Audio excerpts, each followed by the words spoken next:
माता राधा रानी की सच्ची कहानी जानिए कैसे खुद राधा रानी चली आईं एक सेठ की बेटी बनकर।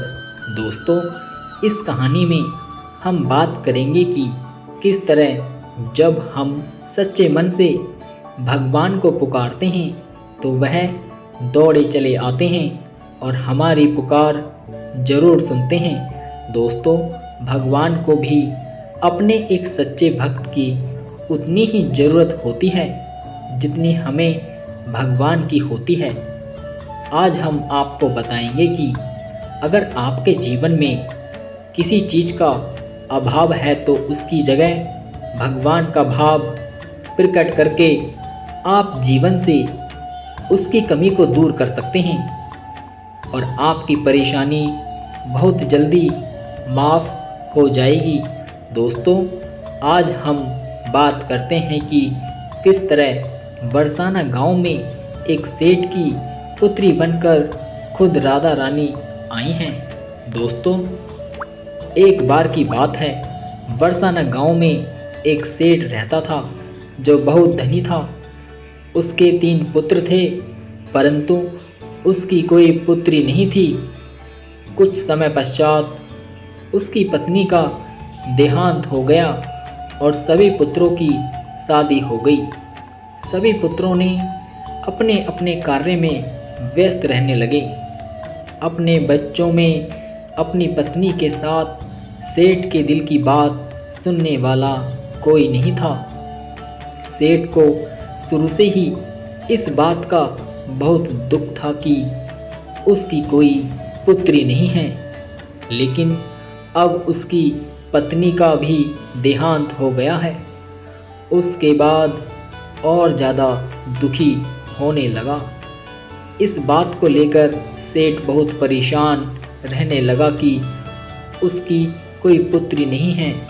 एक दिन एक महान पंडित जी उसके घर पर आए और उसे दुखी देखकर उसने पूछा कि तुम्हें किस बात का दुखी हो, किस बात को लेकर तुम परेशान हो, तुम क्यों दुखी होते हो। उसने अपना दुख पंडित जी को बताया और उनसे कहा, कोई मेरी पुत्री नहीं है, इस वजह से मुझे अपने जीवन में यह अभाव रहता है कि मेरी कोई पुत्री क्यों नहीं है। तो पंडित जी ने उससे कहा, ये भी कोई परेशान होने की बात है, तुम राधा रानी को अपनी बेटी मान लो। हमारे जीवन में जिस चीज़ की कमी होती है उसको भगवान ही पूरा कर सकते हैं। परेशान होने से क्या होगा, तुम राधा रानी को अपनी बेटी मानो और उनसे अपने दिल की बात क्या करो। देखना, तुम्हें यह अभाव कभी नहीं सताएगा।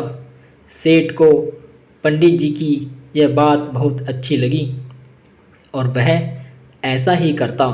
राधा रानी की मूर्ति लेकर आता है और प्रतिदिन भोजन करने से पहले राधा रानी को भोग लगाता था, फिर स्वयं भोजन करता था और सोने से पहले राधा रानी के साथ खूब सारी बातचीत क्या करता था।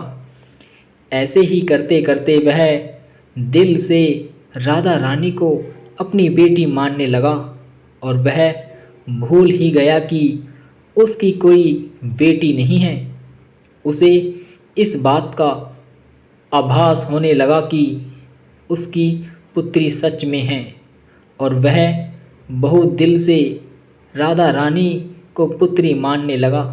जब तक वह बात न करता, उसे भोजन न खिलाता, उसका मन नहीं लगता था और जब वह बात करता तो उसके मन को बहुत संतुष्टि मिलती, जैसे उसे पता नहीं क्या मिल गया हो।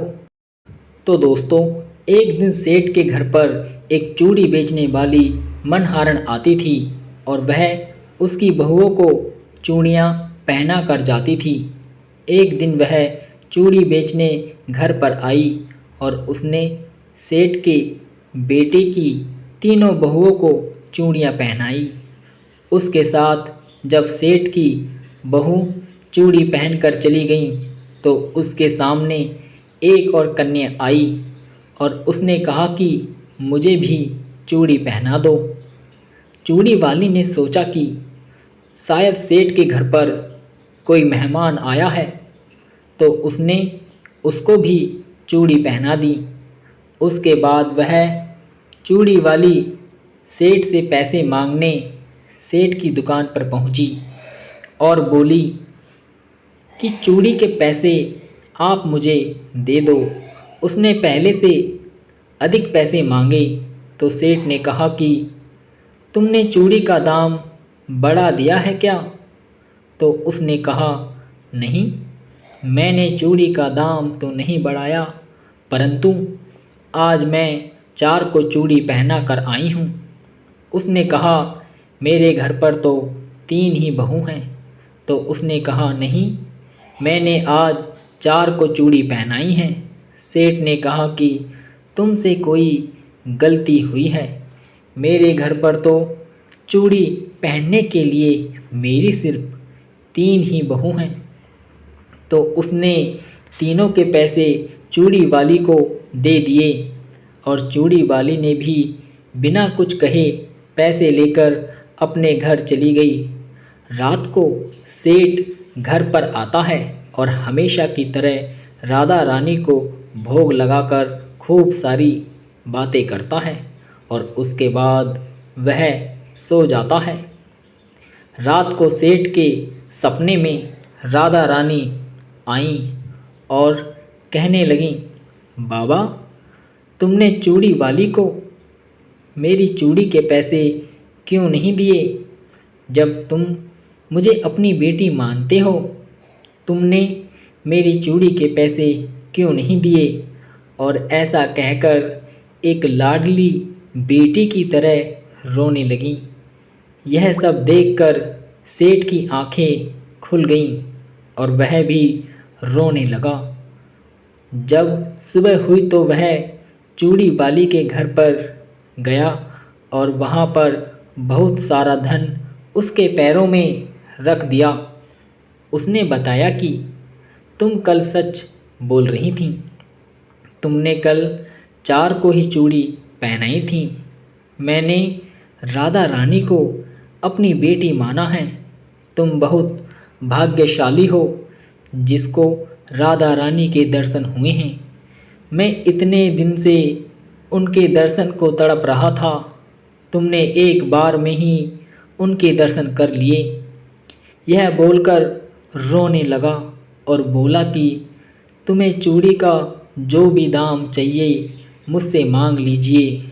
यह सुनकर मनहरण के आँखों में भी आंसू आ गए और उसने सोचा, जब मुझे खुद राधा रानी के ही दर्शन हो गए हैं तो इससे ज़्यादा मुझे और क्या चाहिए। उसने सेठ के सामने हाथ जोड़कर कहा कि तुम्हारी वजह से मुझे राधा रानी के दर्शन हुए हैं, जिससे मेरा यह जीवन सफल हो गया है। मुझे कुछ नहीं चाहिए। तो दोस्तों, देखा, जब हम भगवान को दिल से पुकारते हैं, उनकी पूजा अर्चना करते हैं, तो वह कैसे हमारे पास दौड़े चले आते हैं।